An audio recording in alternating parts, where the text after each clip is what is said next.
Hasta aquí, ¿verdad? Perceptrón. No, hasta aquí, perceptrón, ¿verdad? Sí. Sí. Bueno, pues continuamos.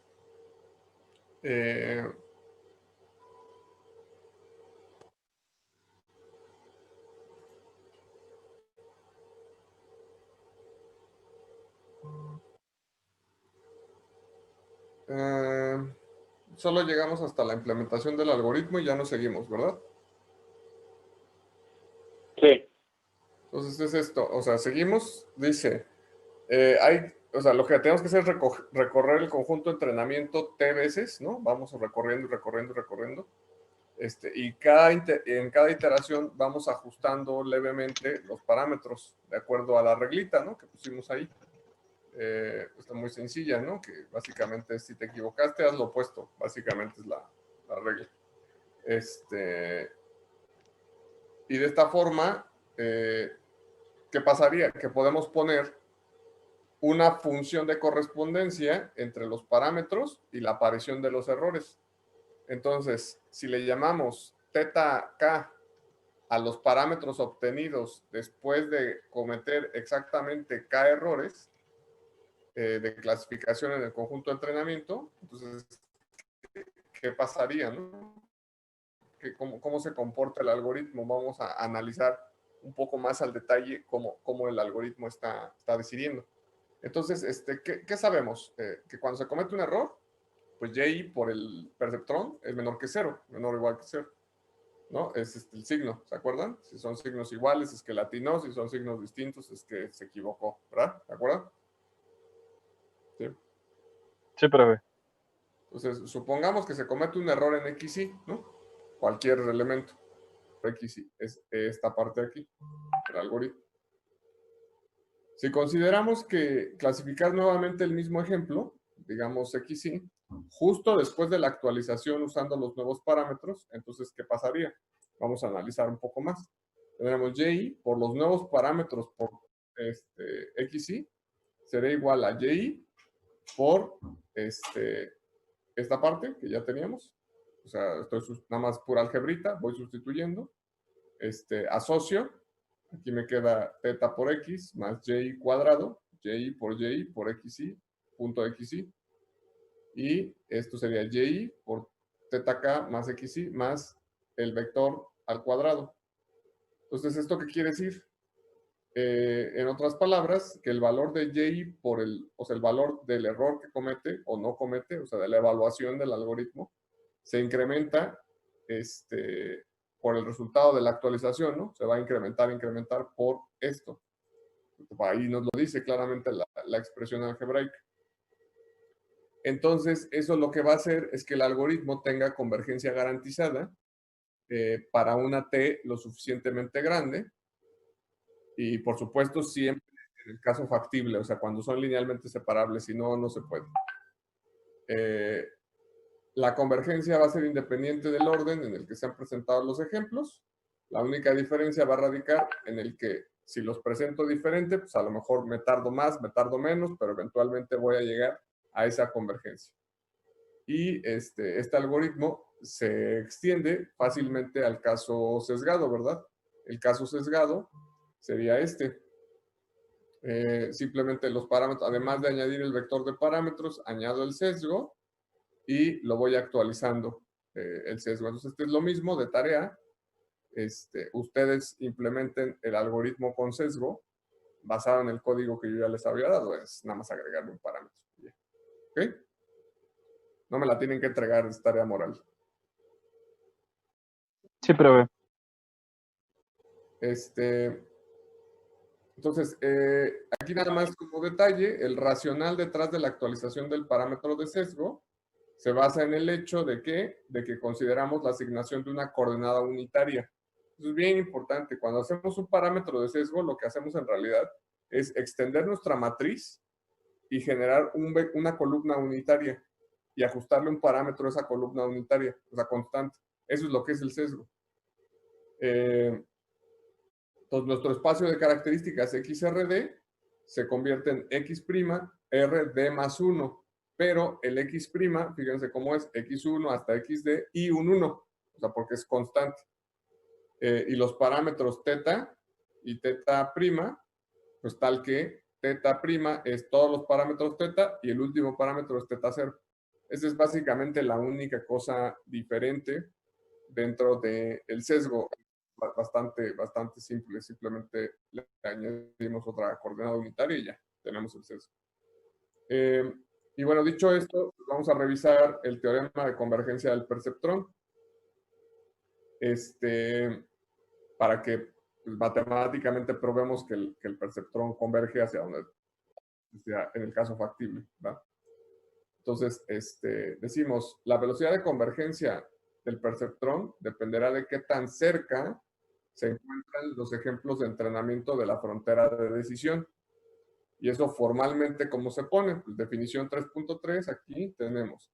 El conjunto de entrenamiento SN es linealmente separable con margen gamma si existe un vector de parámetros teta gorro y un parámetro de sesgo teta gorro 0, teta 0 gorro, tal que pues la evaluación de ese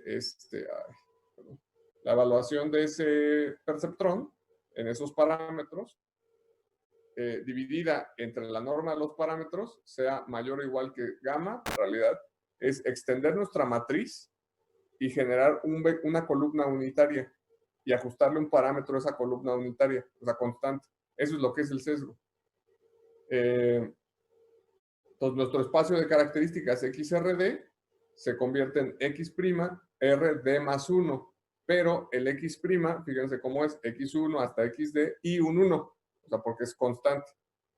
Y los parámetros teta y teta prima, pues tal que teta prima es todos los parámetros teta y el último parámetro es teta 0. Esa es básicamente la única cosa diferente dentro del sesgo. Bastante simple, simplemente le añadimos otra coordenada unitaria y ya tenemos el sesgo. Y bueno, dicho esto, vamos a revisar el teorema de convergencia del perceptrón. Para que pues, matemáticamente probemos que el perceptrón converge hacia donde sea en el caso factible, ¿verdad? Entonces, decimos, la velocidad de convergencia del perceptrón dependerá de qué tan cerca se encuentran los ejemplos de entrenamiento de la frontera de decisión. Y eso formalmente, ¿cómo se pone? Pues definición 3.3, aquí tenemos.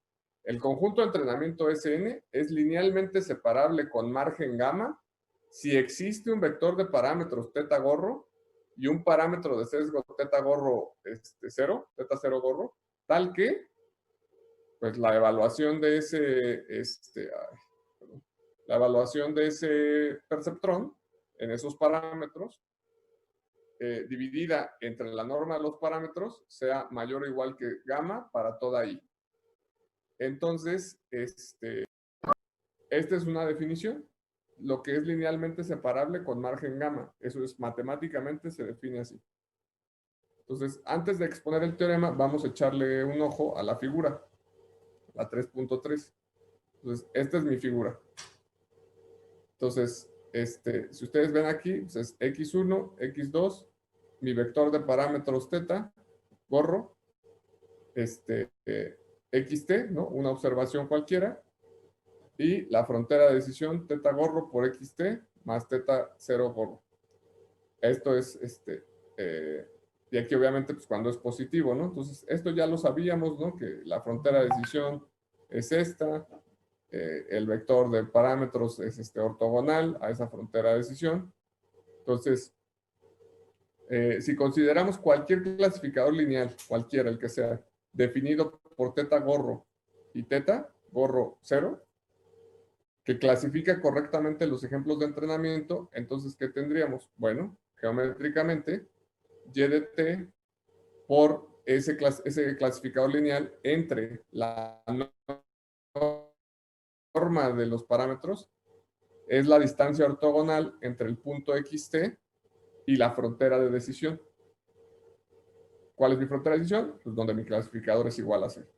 Entonces, en la figura 3.3, que es esta, se muestra el punto xt, este punto de aquí, xt, clasificado positivamente porque está en dirección del vector y su proyección ortogonal en la frontera. el punto x0, ¿no? Aquí está el punto x0, es la proyección ortogonal aquí de mi vector xt. Dado que y de t sería igual a 1, porque es positivo, y el clasificador evaluado en t0 sería igual a 0, porque está sobre la frontera, ¿verdad? Ese x0 está sobre la frontera. Entonces, ¿qué pasaría? Pues hacemos un poco de álgebra y tendríamos yt por el clasificador entre la norma es igual a, como esta yt es positiva, entonces el puro clasificador menos el clasificador evaluado en T0, entonces estoy haciendo la equivalencia de esto. ¿Verdad? Esto es mi equivalencia. La estoy escribiendo aquí algebraicamente. Hago cuentas y al final el vector entre esto, el vector entre su norma, ¿qué da? Un vector entre su norma. Un vector unitario. Correcto. Entonces, eso pues me daría simplemente la norma de la distancia entre xt y x0. Entonces, con esto en mente, que es la construcción geométrica de lo que queremos ver, ya podemos enunciar el teorema, que sería, dadas estas dos premisas, existe un teta asterisco, o sea, un teta óptimo. El perceptrón evaluado en ese teta óptimo, obviamente sin pérdida de generalidad podemos poner el sesgo y eso, ¿eh? No hay tema. Entre la norma es mayor que gamma para todo i en todo el conjunto de entrenamiento y algún gamma positivo. Otra, todos los ejemplos están acotados, es decir, la norma de cada vector es menor que cierto r, constante, ¿no? Está acotado para todo i, igual. Entonces, si dado esto, o sea, acuérdense, el teorema es si esto, entonces esto, ¿verdad? Entonces, dado esto, entonces, el algoritmo del perceptrón hará lo más r entre gamma al cuadrado errores en los ejemplos y etiquetas x, y y para todo i igual a n. Este es el teorema de convergencia del perceptrón. Esto garantiza matemáticamente que el perceptrón, en un caso de separabilidad lineal, no va a cometer ningún error. Simplemente vamos a decir hasta cuántos errores va a cometer al entrenar, pero hasta ahí. Entonces, para demostrar esto, notamos que la frontera de decisión, ¿no? Θ.x, depende únicamente de qué? Pues de la orientación, ¿no? Depende del vector de parámetros. Θ es de lo único que depende. No depende de la magnitud de θ, ¿están de acuerdo? O sea, porque no está en función de la norma, es simplemente el vector θ. Por lo tanto, es suficiente encontrar un θ lo suficientemente cerca de θ asterisco. Esta notación no sé si les es familiar. Seguramente no, porque nunca lo ven así. Pero ¿se acuerdan de investigación de operaciones que hacían su max z, supongan de dos variables, 3x1 más 2x2, sujeto a sus restricciones, y luego decían x1, x2 mayor o igual que 0? ¿Se acuerdan de eso? Sí.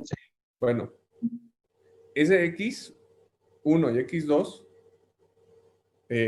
pertenecen a un espacio en R2, ¿están de acuerdo? ¿Sí? Entonces, la solución, o sea, x, puedes ponerlo como un x vector que pertenece a R2.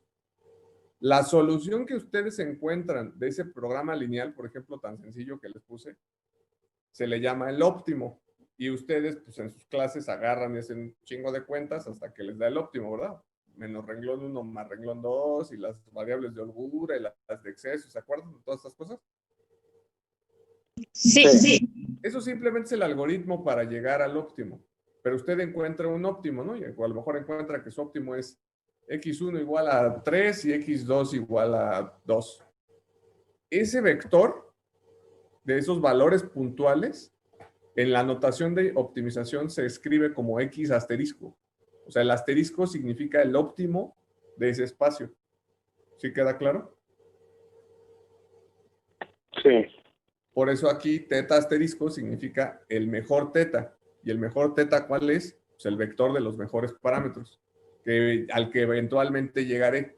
Ahorita lo que me está diciendo es que necesito encontrar uno lo suficientemente cerca de teta para armar mi razonamiento matemático y poder concluir mi demostración. ¿Vale? Sí. Entonces vamos a comparar para eso, pues el késimo teta que encontremos contra el teta óptimo. Vamos a encontrarlos. Y para eso, pues con una distancia coseno. Entonces, esto ustedes de sus clases de geometría y álgebra ya lo saben, que sería el producto punto de los vectores entre las normas de los vectores, ¿no? Eso es el coseno de dos vectores. Entonces, si se dan cuenta esto, este cociente de aquí, se comporta como una función de k, ¿verdad? Y k, si se acuerdan en cómo lo planteamos en los ejemplos anteriores, k solamente se actualiza cuando el perceptrón comete un error. Entonces, por eso, al estar en función de k, va a estar en función de los errores que comete. ¿Hasta ahí todo bien?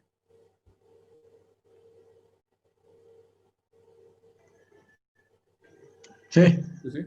Y entonces es el vector actualizado, teta k, después de k errores. Eso está clarísimo.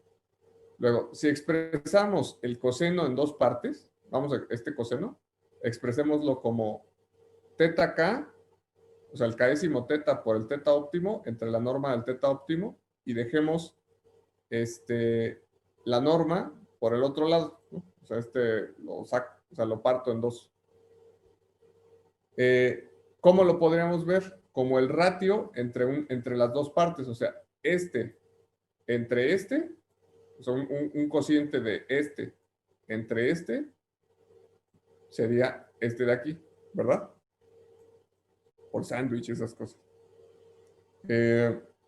Si el késimo error ocurriese en el ejemplo X, Y, Y, por poner algún ejemplo, se puede escribir la siguiente expresión. Fíjense. Esta, teta k, esta es la parte de la izquierda. Teta k por teta óptimo entre la norma del teta óptimo, ¿a qué será igual? Pues el késimo sería el késimo menos 1 más esto.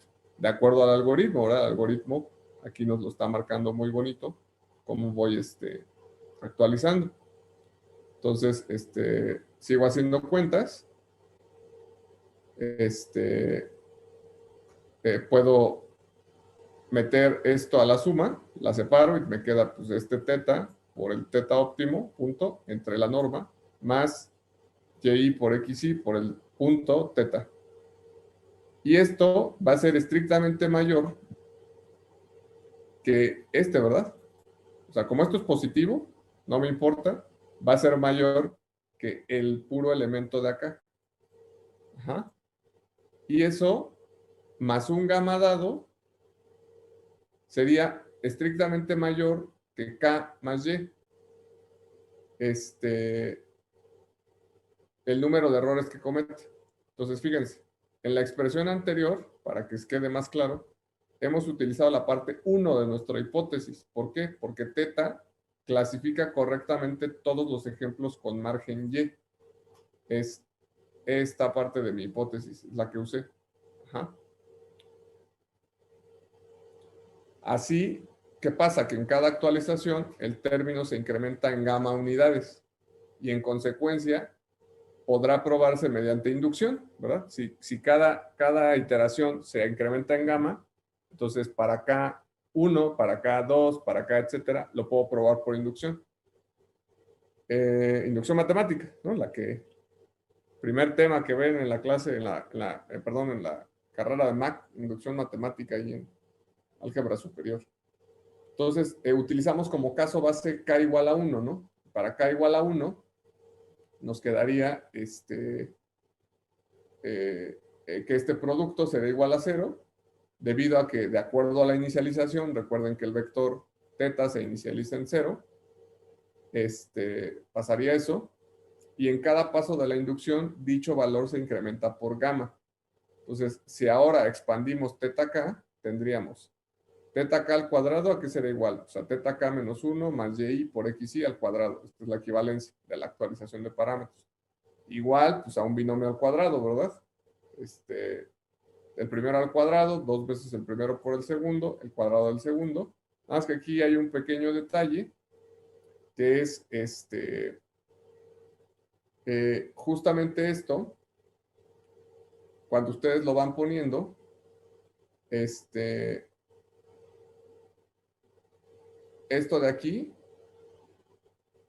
y esto de aquí, pues este es el acotamiento justamente de lo que habíamos visto hace rato, ¿no? De que se acotaba esta cosa de por acá, ¿de acuerdo? Se acotaba. Entonces, acá ya le dicen, ¿por qué pasa eso?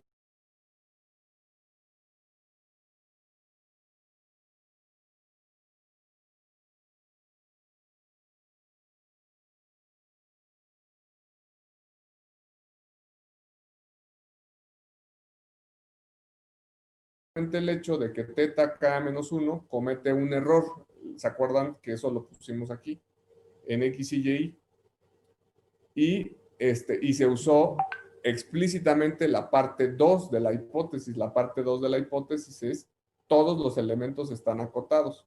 Como todos los elementos están acotados, entonces puedo establecer esta desigualdad. Si xy es menor que r, xy cuadrado, ¿cómo es menor o igual que quién? Que r cuadrada, ¿verdad? Se vale hacer eso, ¿sí o no? Sí, profe. En sus clases de cálculo 1, ¿verdad?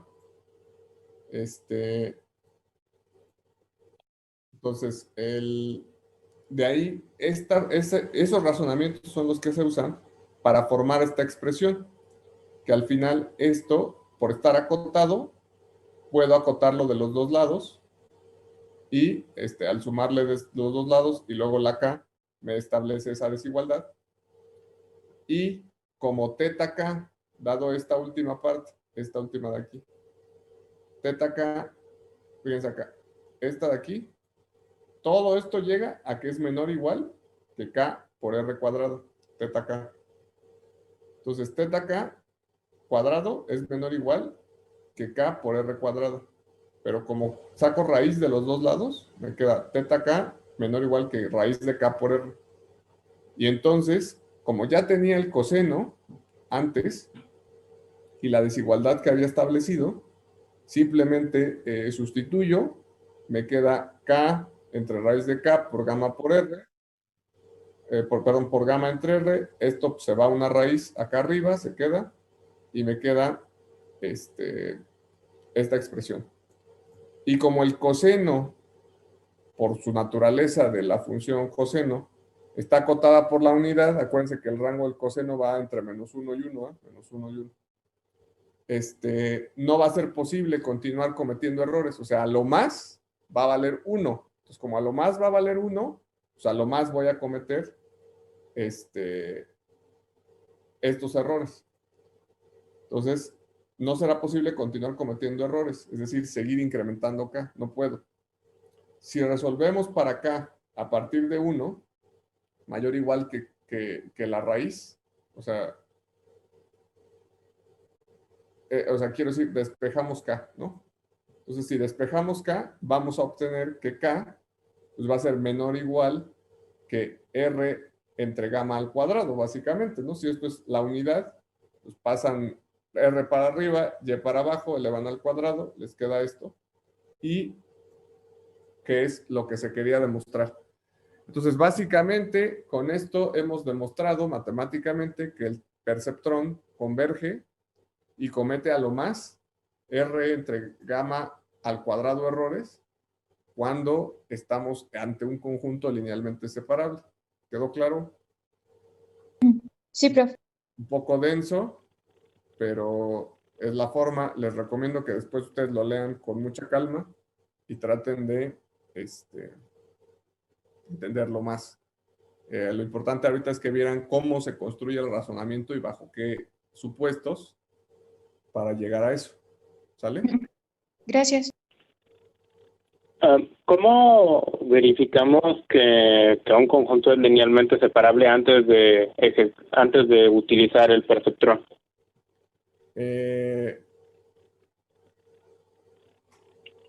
no podemos, porque justamente hizo una buena pregunta. Esta es la teoría, ¿va? Y esta es la base matemática sobre lo que se construye. Porque si usted lo supiera a priori y supiera la estructura a priori de esa separación lineal, pues entonces ya nada más dibuja su frontera y se acabó. No necesitaría ningún algoritmo para encontrarlo. Entonces, nuestro algoritmo lo que hace es que parte del supuesto ideal para poder aplicarse en conjuntos de datos múltiples. Entonces, dicho eso, no verifico nunca que el conjunto sea linealmente separable hasta que yo no vea que mi estadígrafo es igual al 100% de accuracy, como lo vimos en la clase pasada. Ahí yo diría, es linealmente separable. Pero estos son casos teóricos. Entonces, en los casos teóricos, pues obviamente va a dar. En los casos prácticos, nunca va a ocurrir, prácticamente nunca, que es linealmente separable. Entonces, lo que usted tiene, y ya con eso termino el razonamiento, lo que usted tiene es una base teórica robusta para podérsela aplicar en la práctica a cualquier conjunto, sea linealmente separable o no, que se construyó basado en los supuestos de perfección, como prácticamente todas las matemáticas. ¿Está usted de acuerdo? Sí. Es por eso. No sé si le contesté su pregunta. Sí, ahora me surgió otra. Adelante, adelante. Si resulta que el conjunto que elegimos no es linealmente separable, pues por lo que entendí no sabemos cómo se comporta el perceptrón en ese caso. Entonces, ¿podríamos llegar a resultados extraños? Sí, o sea, justamente, usted no garantiza, de hecho lo vimos al principio, ¿no? No se garantiza que en un conjunto linealmente separable se aporte bien el perceptrón, ¿verdad? Se podrá aportar bien, se podrá aportar mal, pero no lo garantizamos. Entonces, por tanto, en la práctica, ¿usted qué hace? Pues ya lo vio la clase pasada. Son 2 líneas de código y usted ya puede saber si su algoritmo se portó bien o se portó mal. Entonces, ¿qué hace? Pues pruébelo. Y si no le sirvió, pues pruebe otro algoritmo. Estamos viendo de uno por uno, apenas llevamos uno. Vamos a ver más, ¿vale? Vale, gracias. Sí, de nada. ¿Alguien más? ¿Algo? No, profe. Seguimos. Faltaría el perceptrón medio. Justamente esto nos lleva al siguiente razonamiento. ¿Qué sería lo más razonable cuando el conjunto no es linealmente separable? Pues porque linealmente separable es el caso ideal y todo lo que ya acabo de comentar. El algoritmo que va a hacer, pues va a continuar hasta después de t iteraciones, porque eso es parte de su naturaleza. Y lo que vamos a hacer para el perceptrón medio es justamente trabajar con un algoritmo de tal suerte que logremos obtener un clasificador razonable, aunque no sea linealmente separable. Es justamente esa parte. Entonces, una corrección del algoritmo para que se porte mejor en los conjuntos que no cumplen con el supuesto de perfección que deberían cumplir. ¿Ok? Entonces, ¿cuál es la estrategia a seguir? Es algo súper chafa, ¿no? O sea, bueno, súper simple. Lo único que tenemos que hacer es promediar los parámetros de cada iteración y no solamente los parámetros de cada actualización. Es decir, guardamos más memoria para que recuerde el perceptrón cómo se va equivocando, porque sabemos que se va a equivocar. Y si sabemos que se va a equivocar, ¿cuál es el mejor estimador del error cuadrático? ¿Se acuerdan que ya lo vimos?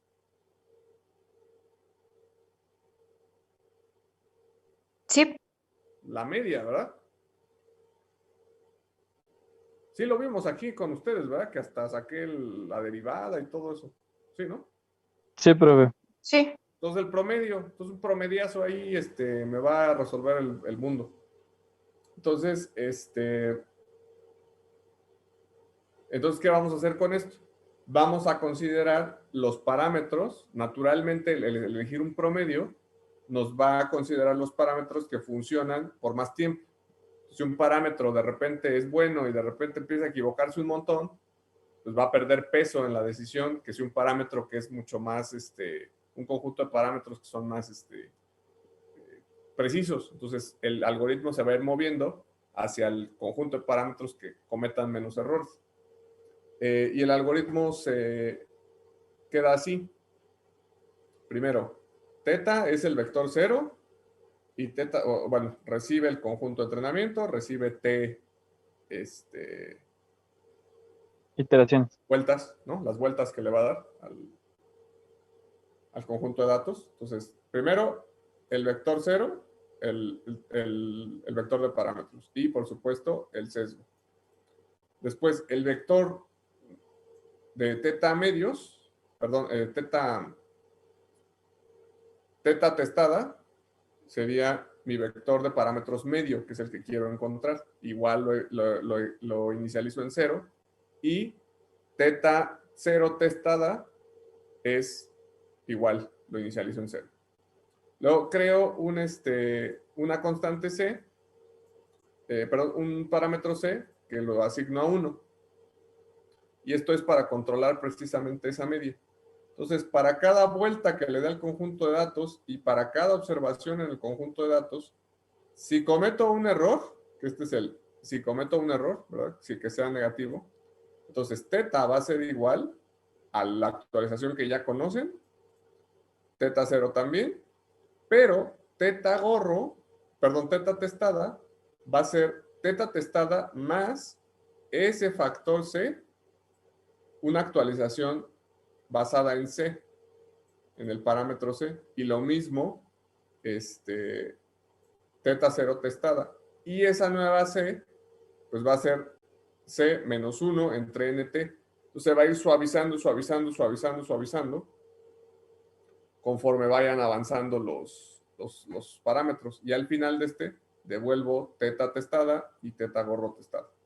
Este algoritmo se llama algoritmo de perceptrón medio y su intención es proveer un clasificador razonable para conjuntos de datos que no son linealmente separables. ¿Ok?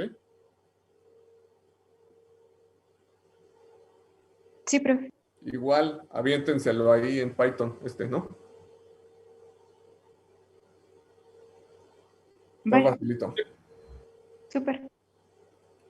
Métanle, por ejemplo, la AND, la OR y la XOR, ¿no? La XOR que no es linealmente separable, métanlo aquí a ver qué tal jala.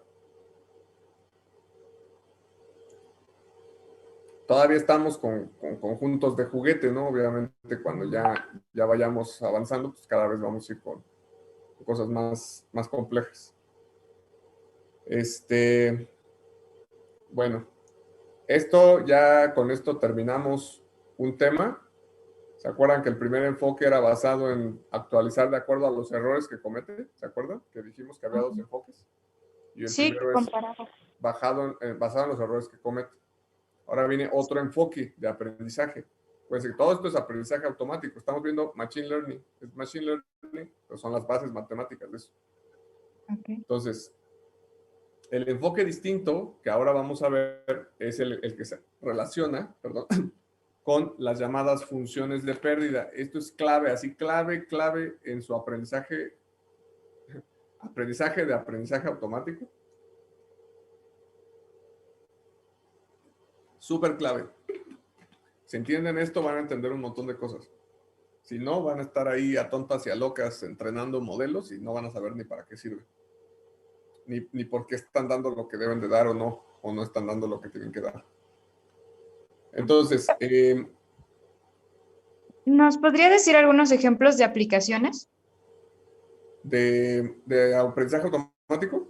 Ajá, bueno, de los modelos que estamos viendo. Híjole, pues es que lo que sea, o sea, no, por ejemplo, para clasificar un mail como spam o no spam, por ejemplo, ¿no? No. Para clasificar o sea, puede ser tan simple como eso, tan complejo para saber si una imagen tiene un tumor o no. Oh. O sea, cualquier clasificador, cualquier cosa de esas. Si un cliente va a pagar un crédito o no va a pagar, o sea, si un cliente se va a fugar o no se va a fugar, si un empleado se va a ir de la empresa o no. O sea, cualquier cosa que implique un problema de clasificación binaria sería la aplicación de todo esto que vemos. Obviamente vamos a ir viendo cosas más complejas, más profundas que un simple perceptrón, pero pues usted está en la licenciatura, pues tiene que aprender, ¿no? Las bases.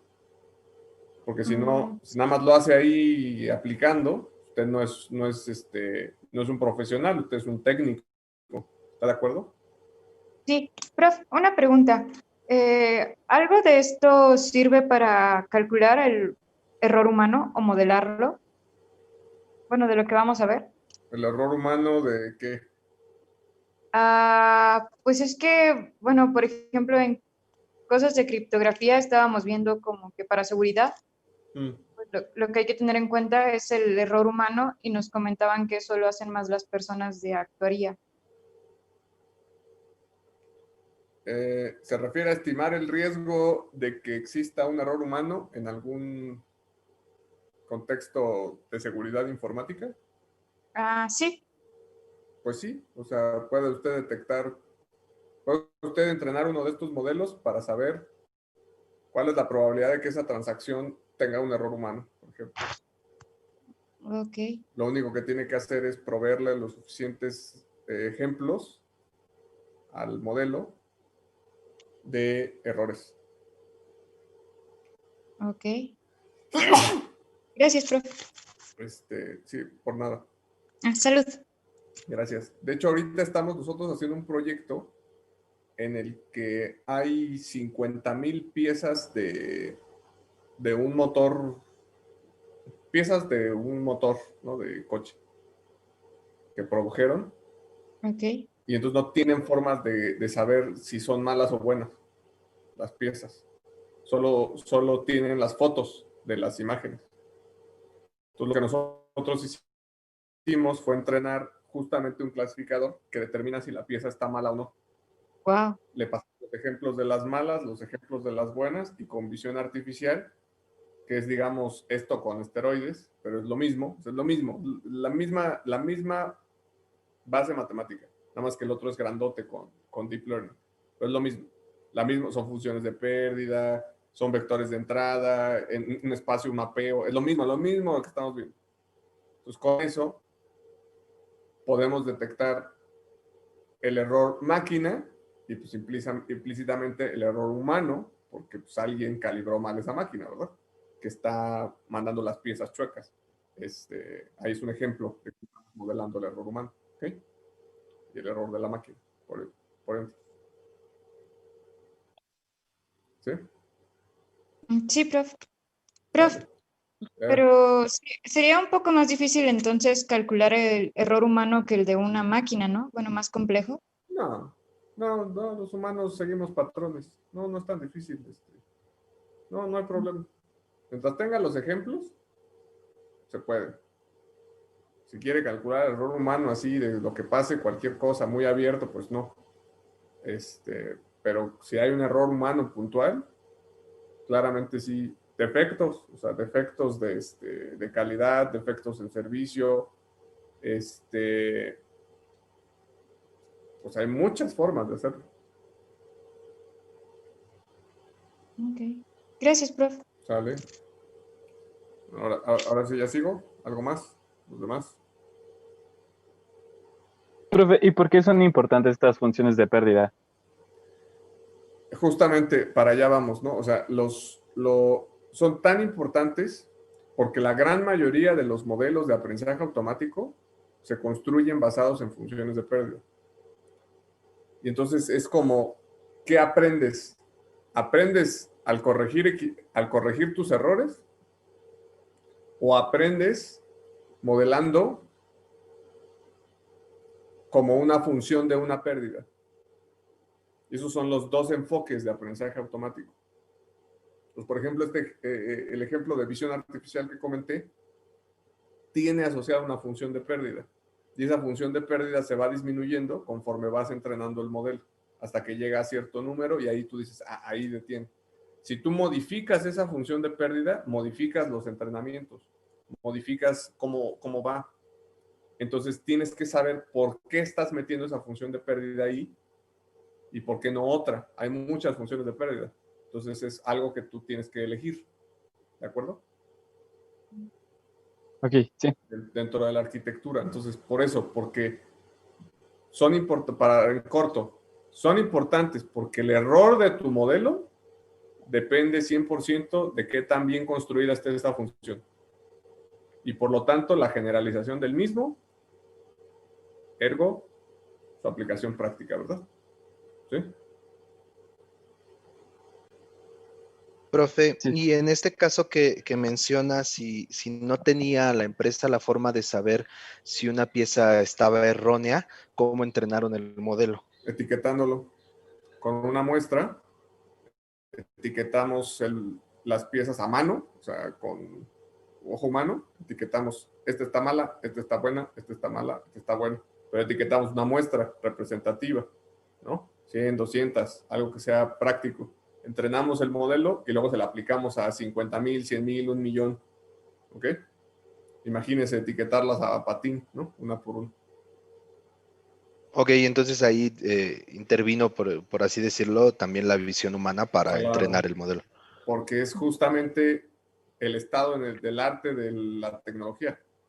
La inteligencia artificial hoy no puede vivir sin datos etiquetados. Hay empresas completas que se dedican solo a etiquetar datos. En la India, en Vietnam, sobre todo en países de economías emergentes, porque porque el costo de la hora es barato. Entonces todavía necesita asistencia humana. ¿Cuánta? Bueno, lo suficiente como para lo suficiente para decir, bueno, déjala entrenar y luego lo va a hacer más rápido que el humano, pero ese costo todavía existe y todavía existe esa intervención humana. En algunas aplicaciones, en otras, pues los datos automáticamente se etiquetan, ¿no? Pero en temas de visión y de lenguaje, que son las ramas más desarrolladas de la inteligencia artificial, a fuerzas necesitas etiquetado todavía. Gracias, profe. Es muy poco algunas aplicaciones no requieren etiquetado, pero son las de Google DeepMind y esas, o sea, cosas de ese estilo, pues ya de otro nivel. Para todas las demás aplicaciones, etiquetado. Me estaba en San Francisco, la última vez que fui, hace como, el año pasado creo, sí, el año pasado. Septiembre justo, hace un año. Estaban muchas empresas, era un evento de inteligencia artificial internacional, y estaban, hace una feria pues de la industria, y estaban empresas que se dedicaban solo a etiquetar, ofreciendo el servicio de etiquetado para los datos, así de los datos más barato y más rápido con nosotros. ¿Tienes problemas con tus etiquetas? Hazlo aquí con nosotros. Seguro y fiable, $7 la etiqueta. Y justo hablé con uno de ellos, porque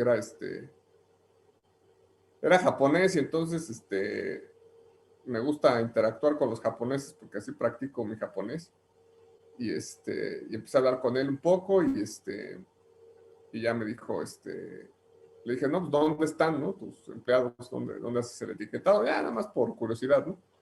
Y ya me dijo, en Vietnam. Ellos etiquetan en Vietnam. Y su revenue, o sea, su ingreso de la empresa, de su empresa de ese japonés, es de $7 millones anuales. O sea, nada más de etiquetado. $7 millones anuales de etiquetado. Para con nosotros, es chiquita, pero... O sea, hay un mercado completo de etiquetado. Es lo que les quiero decir. Prof, ¿y qué tanto es el margen de error que te dan en el etiquetado? Híjole, pues es que eso va a depender, o sea, es como cualquier control de calidad, ¿no? O sea, 99 con 3 nueves, 99 con 5 nueves, ajá, dependiendo de lo que le des. Lo vas a ver cuando el modelo se equivoque o no. Si tu etiquetado es pobre, el modelo nunca va a generalizar. Si tu etiquetado es bueno, el modelo va a generalizar. O sea que también te vendrían como cobrando más entre más fiable sea. Eh, yo creo que hay un estándar de la industria ahorita que es, que es fiable, lo que te están dando. Pero no, en el futuro cercano, cuando requiramos niveles de precisión tan, que no haga la diferencia 97 de 99, por ejemplo, hoy no hace la diferencia. Pero cuando haga la diferencia otro 9 en el 99.99, ahí se van a diferenciar. ¿Qué quieres? ¿Datos de 99 de calidad o de 99,69 de calidad? ¿Qué hora es, porque no se nos vaya a ir el tiempo. 9:20. 9:20. No, todavía tenemos tiempo. Vamos a ver esto de la función de pérdida y para ver el primer algoritmo que usa esto, ¿no? Que es el pasivo agresivo.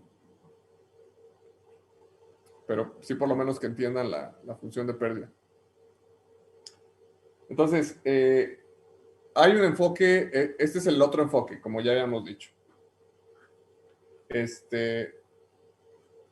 Y este se basa en el hecho de que los errores que el clasificador va cometiendo no se traten de la misma forma, porque si se dieron cuenta en los otros, se equivoca, actualizo, se equivoca, actualizo. No me importa si el error es chiquito, es grandote, se equivoca, actualizo. ¿Están de acuerdo? Aquí Sí, no, aquí le vamos a dar más fineza a esto. Entonces, ¿cuál sería el racional? Pues que los puntos que están muy cerca de la frontera de decisión, o sea, muy cerca, deberían ser menos penalizados. O sea, es más difícil que el clasificador trabaje ahí. Entonces, si estuvo cerca de ahí, pues debería yo ser menos duro con ese clasificador, que si hay un punto que está bien lejos en el lado positivo y yo lo estoy clasificando como negativo, pues ahí sí está mal, ¿verdad? Está mi clasificador. Entonces, para que esto lo hagamos formalmente, o sea, darle más peso a los que están cerca de la frontera, darle menos peso, perdón, a los que están cerca de la frontera y más peso a los que están lejos, construimos matemáticamente lo que se conoce como una función de pérdida. Y esa función de pérdida lo que va a hacer es especificar numéricamente qué tan mal hemos clasificado los elementos. Entonces, en el caso del perceptrón, que es el ejemplo que ya vimos aquí exhaustivamente, la pérdida es una pérdida binaria simple. Y esa pérdida binaria simple es los binarios de y por mi clasificador. Aquí se me perdió un paréntesis, perdón. Y es igual a true, false y los conteos. ¿Se acuerdan? Doble bracket, ya habíamos dicho qué significa. Entonces, en este caso, que es la pérdida básica, es el hello world de las pérdidas, pues no hay ninguna magnitud de errores, nada más se equivocó, ¿no? Y cuento cuántos, y ya, es todo. Entonces, vamos a proponer una función de pérdida un poquito más sensible, como penalizando cualquier predicción para la cual descienda a menos de 1 e incrementar la penalización para violaciones más grandes. O sea, cuando esté de acuerdo y cerca, y penalizamos más cuando sean violaciones grandes. Esa función que proponemos se le llama función bisagra. Bisagra. Se llama y esa función, hinge, ¿no? Bisagra. La definimos como sigue. Pérdida bisagra de Y, o sea, del perceptrón, ¿verdad? Clasificador lineal, va a ser igual al máximo entre 0 y 1 menos el error que comete. Es súper simple Entonces, Y esto es igual a 1 menos y, o sea, menos el producto de la clasificación, si esto es menor que 1 y 0 en otro caso. Y eso se llama función bisagra. ¿Cómo la interpretamos geométricamente? Dependiendo de los parámetros que vayamos eligiendo, ¿no? Porque pues de esto se trata. Si elijo cierto parámetro teta, pues me va a dar cierta pérdida bisagra. Y si escojo otros parámetros teta, pues me va a dar otra pérdida bisagra. ¿Cuál voy a buscar? El teta asterisco que minimice la pérdida bisagra, ¿verdad? Eso es lo que voy a querer. ¿Hasta aquí alguna duda?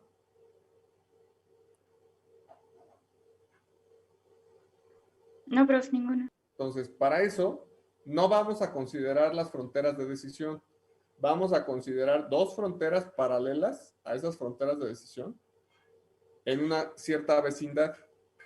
Y esas vecindad y esas fronteras paralelas se les conoce como fronteras margen.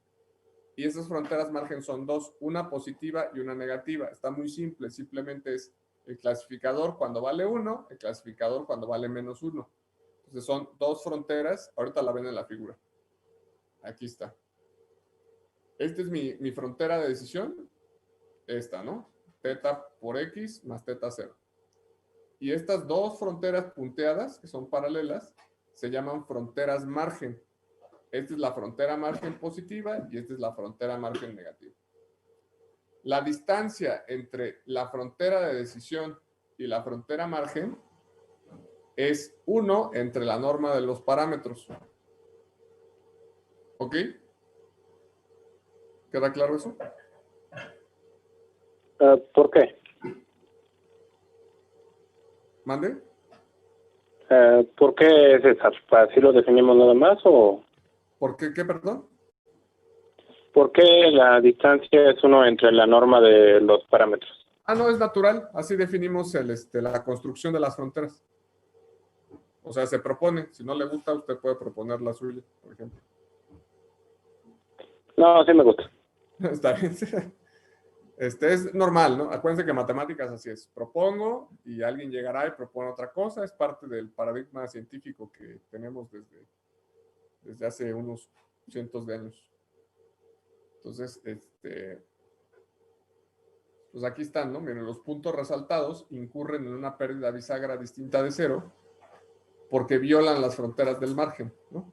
O sea, estos puntos están fuera de donde deberían de estar.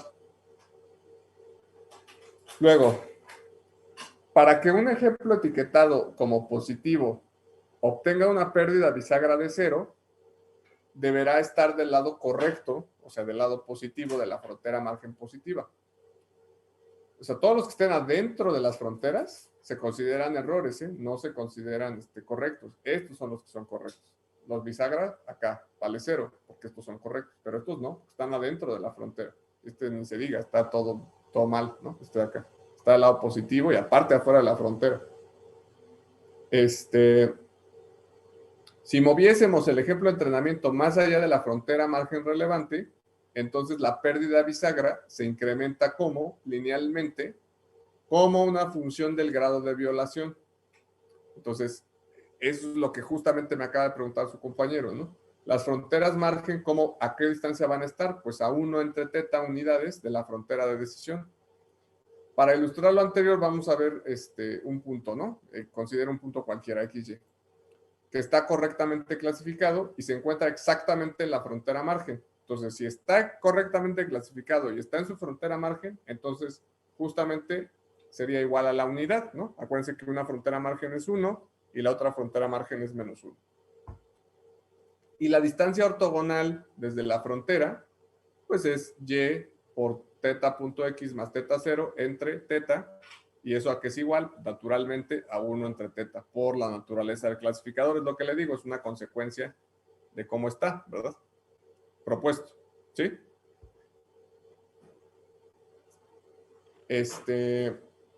Bien, si mantenemos las fronteras de decisión sin cambios, así las dejamos pegaditas, o sea, con la misma dirección, digamos, no necesariamente cerca. pero incrementamos la norma, entonces, ¿qué les pasa a las fronteras margen? Si se hace grande, ¿qué le pasa a la frontera margen? ¿Qué le pasa a esta distancia? Se hace más chica. Se hace más chica, ¿verdad? Entonces las fronteras margen se acercarían. Y en el caso contrario, si este valor de la norma es muy pequeño, ¿qué les pasa a las fronteras margen? Se alejan. Y por lo tanto, si las fronteras margen están muy lejos, ¿qué va a pasar? ¿No se van a considerar como errores? Ajá, pues van a incrementar los errores, porque como la cancha es más grande, pues entonces ahí van a estar cae todos. Las fronteras tienen que estar compactas para que cometa los menos errores posibles ahí. Puede ser que aquí ya no está del lado correcto, está del lado incorrecto. Aquí ¿está fuera de esas fronteras margen o no? Y aparte de que está fuera de esas fronteras margen, ¿está bien clasificado o no? O sea, le añadimos un pedacito de complejidad a la clasificación. ¿Sí va quedando claro eso? Profe, ¿eso significa que si las fronteras margen se alejan, estaríamos penalizando menos los errores? Exacto, ¿no? O sea, le estaríamos dando oportunidad a que se equivoque más, ¿verdad? Sí. Entonces, ya está. Entonces, dado esto, ¿qué vamos a hacer? Pues la búsqueda de los parámetros teta y teta 0. O sea, puedes tener muy buenos parámetros, pero esos parámetros son muy grandes y alejan las fronteras margen, pues no está chido. Y puedes tener parámetros muy chiquitos, pero muy malos. Entonces, la frontera margen bien compactas, pero parámetros feos. Entonces, tienes que tener un equilibrio entre los dos, entre tener los mejores parámetros, pero al mismo tiempo mantener las fronteras margen lo suficientemente cerca, ¿ok? Sí. Entonces, ¿qué vamos a hacer? Buscar clasificadores con una norma de los parámetros pequeña. Eso es lo que vamos a hacer, ¿no? Escoger parámetros con teta pequeño y va a forzar a la selección de clasificadores que tengan mucho espacio. Y para ello vamos a ver el primer algoritmo que usa este hecho. Ahorita lo único que definimos fue fronteras margen y cómo una función de pérdida específica, que es la bisagra, va a trabajar, etc. Entonces, para eso vamos al primer algoritmo. El primer algoritmo se llama algoritmo pasivo-agresivo. Y por eso se llama pasivo-agresivo. A ver por qué. Es un algoritmo en línea, o sea, funciona igual que el perceptrón, uno por uno, los va checando.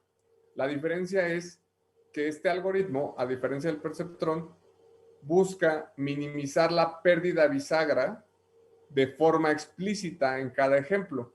Y eso se llama el paso agresivo, minimizar la pérdida bisagra. Y al mismo tiempo mantiene los parámetros cerca de donde se encontraban antes. O sea, no los mueve abruptamente, ¿verdad? O sea, esa norma de teta se mantiene estable. Para que no sea agresivo. Es justamente lo opuesto. Entonces, lo opuesto de agresivo, ¿qué es? Pasivo, ¿verdad?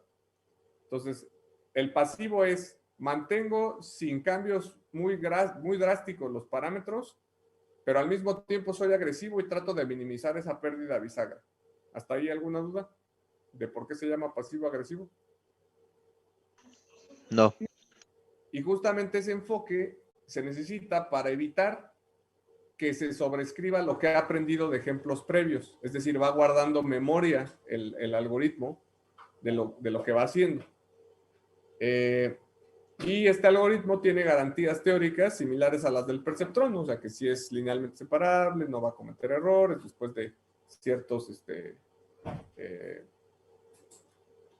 vas a cometer hasta ciertos errores, etcétera. No vale la pena revisar todo porque los gastaríamos aquí todo el semestre viendo uno por uno eso. Entonces, vamos a deducir este algoritmo y empezamos sin pérdida de generalidad otra vez, sin el parámetro de sesgo, después se agrega y ya, no pasa nada. Entonces, si supone usted que teta k son los parámetros actuales, los cuales por supuesto fueron inicializados en 0 previamente, y si xy es el ejemplo de entrenamiento en cuestión, Entonces, vamos a buscar el algoritmo teta igual a teta k más 1, que minimice ¿qué cosa? Esto de aquí, ¿no? Lambda medios por la diferencia entre esos parámetros al cuadrado más la pérdida bisagra de y por delta, por teta punto x. Entonces, fíjense cómo se construyó esta expresión matemática. Es súper interesante cómo el parámetro lambda determina qué tan pasiva es la actualización. O sea, qué tanto le doy peso a que estén cerca. Si se dan cuenta, esto significa que están cerca. El parámetro nuevo y el parámetro que estoy buscando, la diferencia al cuadrado, para que no se neten, pues me está diciendo qué tan cerca están. Y yo le estoy diciendo, oye, ¿qué tanto quieres darle peso a esto? Mucho. Entonces lambda va a estar alta. ¿Qué tanto peso le quieres dar? Nada. Lambda es 0. ¿Te das cuenta? ¿Cómo controlas con este parámetro ese paso pasivo? ¿Y entre qué valores puede estar lambda, profe? Cualquier valor entre 0 y infinito. Gracias. Mientras que valores pequeños, o sea, aquí, obviamente, entre más grande sea lambda, más cerca van a estar los parámetros, mientras que valores pequeños de la lambda van a permitir mayores desviaciones, ¿verdad? Le voy a dar menos peso a ese paso. Y van a buscar minimizar directamente la pérdida. O sea, usted decide. En la práctica, ¿qué hacemos? Probamos varios valores de lambda hasta que nos dé el mejor, el que generalice mejor. Y la actualización de esto se parece mucho a la del perceptrón, nada más que tiene un pequeño detalle, que es esto, se llama eta. Entonces, la única diferencia es que le metimos un parámetro que se llama tasa de aprendizaje. Esa tasa de aprendizaje eta, pues depende de lambda, depende de teta y del ejemplo de entrenamiento. Entonces, eso me va a permitir saber qué tan agresivo voy a ser de acuerdo, o sea, qué tanto voy a... Lo que le quiero decir al algoritmo es qué tanto vas a aprender de tus errores, por eso se llama tasa de aprendizaje. Vas a castigar muchísimo al que cometa un error, pues, eta va a ser alto. No, le vas a dar chance, eta va a ser chiquito. Entonces, ahí es donde empiezas a jugar con los parámetros para ver qué tanto peso le das a los dos pasos de tu algoritmo. Entonces, vamos a ver con un poquito más de detalle la función de pérdida. Si se fijan, teta, no considera para nada la dirección. O sea, al ser una norma de una resta de vectores, es un escalar. Entonces, no está considerando para nada hacia dónde apunta teta. Solo, ¿qué tan lejos nos vamos haciendo de teta k? ¿Qué tanto actualizo los parámetros? Y el término de pérdida direcciona de manera intrínseca, ¿no? O sea, ahí está, o sea, de acuerdo a lo que va el vector, pues va direccionando. Ese no hay término, porque pues, el producto punto te va a ir diciendo eso. Entonces, para esto vamos a considerar, porque ahora el tema es que ya planteamos nuestra función, ahora hay que minimizarla. ¿Y cómo la minimizamos? Es multivariante. Entonces, lo que vamos a buscar es considerar el gradiente. ¿Por qué? Porque el gradiente apunta hacia donde crece más rápido la función, ya lo habíamos visto. Y el menos gradiente, ¿hacia dónde apunta? Hacia donde decrece más rápido una función. Entonces, si yo apunto hacia menos gradiente en mi función, me va a ir llevando hacia cada vez cuando vaya la pérdida haciéndose más y más y más y más pequeña. ¿Sí queda claro por qué usamos el gradiente aquí? Sí, profe. Entonces, hora de hacer cuentas, hay que sacar el gradiente negativo con respecto a teta, porque es con respecto a los parámetros. ¿Qué tanto? Porque fíjense qué bonito es esto, pues qué importante es y cómo se junta todo lo que aprendemos tanto en cálculo. Al final, la parcial, el gradiente, que es la derivada parcial de una con respecto a otra, por un vector director más otra, etc. Entonces, en realidad te dice qué tanto cambia una cantidad con respecto de otra. Eso es básicamente la derivada, ¿no? En un cambio instantáneo, ya sabes, todo eso. Entonces, aquí la pérdida, ¿de quién depende? Pues sí depende del ejemplo que esté mostrando, por supuesto, pero depende de los parámetros con los que estoy ajustando mi modelo, que es teta. Entonces, si esos parámetros los elijo mal, los ejemplos no van a cambiar. Los ejemplos siguen siendo los mismos. O sea, tengo el mismo conjunto de entrenamiento. Eso no va a cambiar. Lo que va a cambiar son los parámetros, cómo los acomode. Entonces, si el error depende de los parámetros, pues hace sentido que escoja los parámetros que minimicen ese error.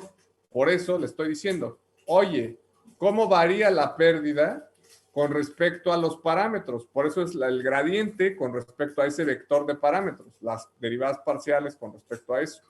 Eso es lo importante de esto, es trascendental. Y eso pues sería aplicarle menos gradiente a bisagra, ¿verdad? Que es esto y 0 en otro caso. Si haces cuentitas, pues básicamente te queda, si derivas con respecto a teta, pues te queda y por x, ¿estás de acuerdo? Porque pues aquí esta teta sería una constante, ya no les voy a enseñar a hacer, es un vector, pero pues es una derivada con respecto a un vector, y eso ya lo deben de saber, y ahí queda.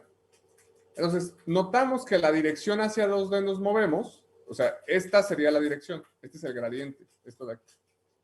No depende para nada de teta. En este caso, del pasivo agresivo. Nosotros explícitamente direccionamos la búsqueda para que los errores que se cometen nos fijemos de quién dependen y lo ponemos en función de teta, pero cuando hacemos la cuenta, nos damos cuenta, cuando hacemos la operación, nos damos cuenta que nunca depende de teta esa dirección, sino que depende de los ejemplos como tal, de entrenamiento. Y y x son los ejemplos de entrenamiento. Entonces, podemos asumir que justamente teta k más 1 es igual a teta k más un parámetro de aprendizaje por yx. De aquí sale esta regla de que cuando nosotros buscamos el óptimo a través del gradiente, nos da, pues nada más depende de esto. Perfecto, entonces suavízalo y construye un algoritmo razonable basado en la teoría de lo que hice. ¿Quedó claro eso?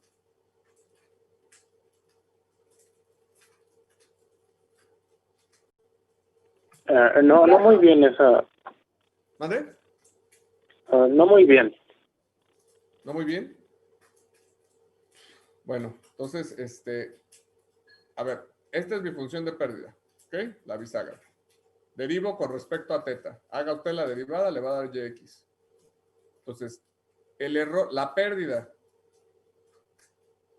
que depende de los parámetros teta, o sea, quiero saber la pérdida, cómo varía con respecto a los parámetros teta. Eso es lo que quiero saber. La pérdida, cómo varía con respecto a los parámetros teta. Y para eso derivo. Después de que hago toda mi álgebra, encuentro que la pérdida varía basado en los ejemplos, no basado en teta. ¿Sí o no? Aquí, por esto. ¿Hasta ahí va bien? Sí. Entonces, cuando yo propongo una regla de actualización de mis parámetros, es completamente razonable que diga, ok, los nuevos parámetros K más 1 van a ser los parámetros que ya estaban y que apunten hacia donde decrece más rápido la función. ¿Hacia dónde decrece más rápido la función? Hacia el gradiente. Entonces, el gradiente es yx. ¿Y cuánto peso le voy a dar a esa dirección? Un parámetro eta. ¿Ok? Pues para que sea suave. Y yo determino hasta cuánto peso le doy para que no lo mande directo hasta allá. Ese es parte del diseño del algoritmo. Ahora sí ya le quedó más claro. Sí, gracias. Vale. Entonces, ya que esto para cualquier eta, ¿no? Incluso 0 podría ser. Si minimizamos ahora con respecto al parámetro eta,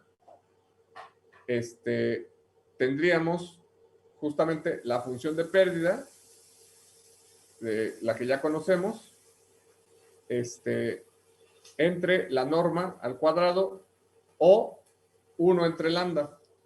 Esto es simplemente una forma de encontrar la eta óptima. Hay varias formas de encontrar eta, inversa adaptativa, constante, etcétera. Eso lo vamos a ver más adelante en otros algoritmos donde es más relevante. Entonces, ¿y por qué pasa esto? Porque los ejemplos que están correctamente clasificados y que están más allá de las fronteras margen no van a producir actualización de parámetros, porque ya están bien clasificados. Por otro lado, valores grandes de lambda van a producir, de acuerdo a esto, valores pequeños de eta. ¿Por qué? Porque no pueden sobrepasar el valor 1 entre lambda, por la naturaleza de cómo construimos este clasificador. Y adicionalmente a eso, las actualizaciones que van resultando siempre van a estar más restringidas que las del perceptrón. El perceptrón hace lo que quiere y va por aquí, por allá, es más tosco, digamos. Y tiene un control más suave de cómo se hacen las actualizaciones por la parte pasiva y la parte agresiva. En resumen, el algoritmo se reduce a esto, súper simple. Recibe un conjunto de entrenamiento, recibe lambda, el parámetro lambda, recibe las vueltas que le voy a dar, inicializo en 0 mi vector, le doy vueltas al conjunto de entrenamiento, 1 por 1, eta aquí es igual al mínimo de la pérdida bisagra que yo acabo de sacar de acá, de la eta, escojo entre esos dos, y teta se actualiza basado en ese eta, y al final devuelvo teta. Es todo. Este es el algoritmo pasivo-agresivo. Así de simple es. Entonces, podemos considerar el parámetro lambda, ese que está ahí, como un parámetro de regularización. Entonces, ¿cuál es el rol de ese parámetro? Cada actualización de parámetros va a ser pequeña. No se va a mover bruscamente. Adicionalmente, como los parámetros iniciales son nulos, la norma de los parámetros también se mantiene pequeña, van a estar cerquita. ¿Y qué va a buscar? Si son chiquitos, entonces vas a buscar una solución de amplio margen. Y cuando dicha solución es inexistente, ¿no? Una solución de amplio margen es que las fronteras están separadas. Es por la naturaleza de eso. Entonces, ¿qué va a pasar con la norma? Se incrementa lentamente conforme crece T. Entonces, está perfectamente diseñado para que haga el multiobjetivo, ¿no? De tanto minimizar la bisagra como mantener esas fronteras cerca. Hay una versión mejorada de este algoritmo, que es igual que como el perceptrón promedio, que está basada precisamente en lo mismo, en promediar los parámetros. Entonces, ese lo que devuelve es 1 entre nt de todos los parámetros, o sea, el promedio de todos los parámetros en lugar del último vector de parámetros. Y ese es normalmente el que se implementa, ¿no? en las herramientas. Pues ya nada más para terminar esto, les muestro aquí muy rápido.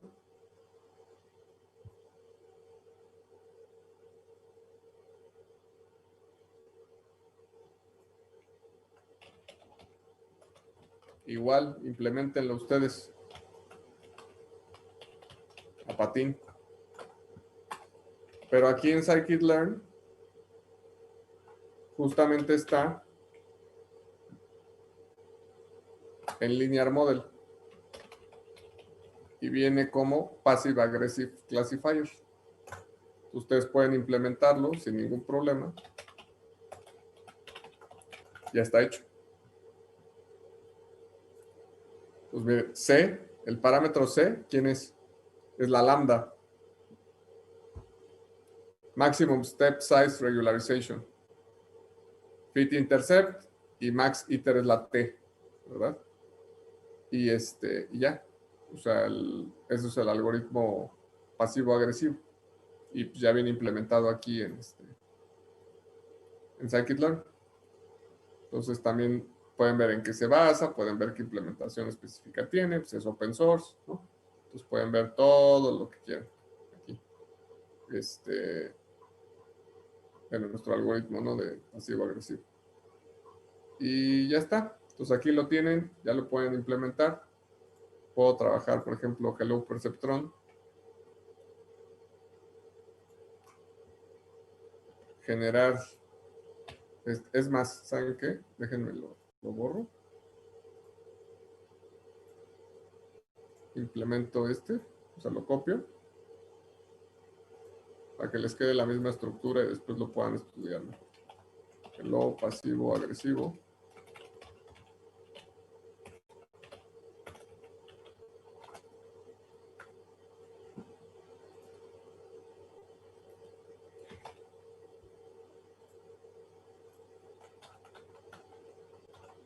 Genero mi conjunto. Aquí rellenen, ¿no? Con el perceptrón, ustedes rellenen el pasivo agresivo, ¿no? Se los voy a dejar vacío para que lo rellenen.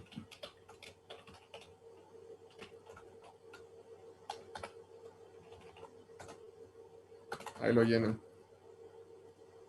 Y aquí en scikit-learn sería passive aggressive. Classifier. Y aquí igual. Ahorita no voy a mover la lambda, la C, no la voy a mover, así la voy a dejar. Que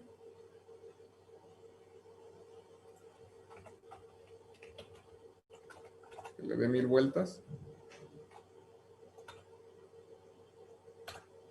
Entrenamiento y validación. Los parámetros. Accuracy, 100%. Listo. Quedó perfecto el passive aggressive también, porque es linealmente separable, ¿no? Nuestro conjunto, ¿se acuerdan? Entonces, ¿alguna duda de la implementación? Profe, solo para estar seguro que entendí bien. Esto quiere decir entonces que si el algoritmo encuentra un error, bueno, más bien comete un error fuera de las fronteras, ajusta el dato del aprendizaje, no recuerdo cómo se llama esa letra, la que aparece N, y hace que de acuerdo a la distancia que tenía de esas fronteras, ese error, se ajusten nuevamente las fronteras y cuando acierta, las deja fijas. Nada más una cosita al revés. Los que ya están fuera de las fronteras margen, pues ya están bien, ya, esos bye. Ok. De los que no están, son los que trabajan. Pues ok. Si no están, o caen en las fronteras margen, dentro de esa zona, pues va ajustando los parámetros acorde. ¿Sí? ¿Cómo? Con un factor de penalización y tratando de que los parámetros nuevos, o sea, estos son los viejos, ¿no? Que los nuevos no estén muy lejos. Esta es la parte pasiva. Y la parte agresiva es, pues, quiero que minimicen a fuerzas la pérdida bisagra. Y esa parte agresiva, ¿cómo es? Pues con el gradiente, ¿no? Que va apuntando hacia dónde decrece más rápido la función. Que fue lo que construimos en el apunte, ¿no? Como esa regla agresiva está basada en el gradiente y la regla pasiva está basada en que no se muevan mucho los parámetros, ¿verdad? Entonces, no sé si con eso ya le contesté su pregunta. Sí, y solo cuando acierta entonces, eta vale 0. No, cuando acierta no hace nada. Ok, ya. Solo Gracias. cuando comete errores ya dice, no, cometí un error, ¿para dónde me voy? Las teta van para acá, los eta van para allá. Hoy cometí un error y otra vez hasta que ya acabó. ¿Sale? Ok, gracias, profe. No, de nada. ¿Algo más? Entonces, los márgenes de las fronteras se van moviendo en cada iteración. Sí, correcto. Conforme va cambiando el valor de teta, los márgenes se van abriendo, cerrando, ¿no? Hasta que queda la mejor combinación para clasificar mejor. Y ya con un sustento matemático detrás, en pasivo-agresivo, buscando minimizar la pérdida bisagra explícitamente y mantener los más pequeños posibles los valores de teta, ¿va? Ok. que son contradictorias las dos cosas. Entonces, por eso, justamente por eso está hecho así, para que sean contradictorias y no pese más una que la otra, sino se vayan jalando y al final quede un buen clasificador, el mejor posible, de acuerdo a esos dos criterios. ¿Ok?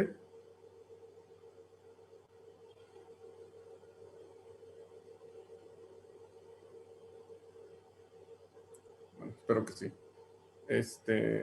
¿Alguna otra cosa, jóvenes? Ya nos vamos.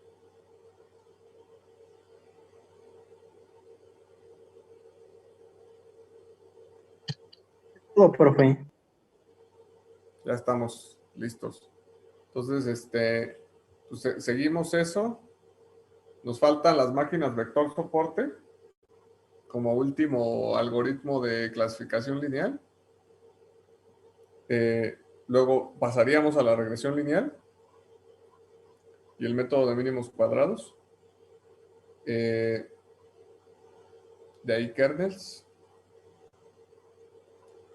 Y después sigue